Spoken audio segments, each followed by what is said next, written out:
وقال النبي صلى الله عليه وسلم: لا يؤمن أحدكم حتى أكون أحب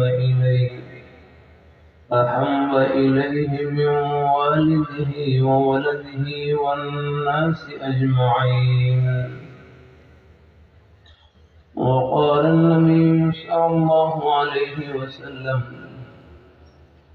لن يسمع المؤمن من خير يسمعه حتى يكون منتهاه الجنة.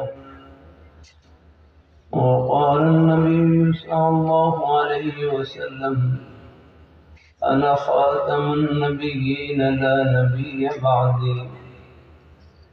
صدق الله مولانا العظيم.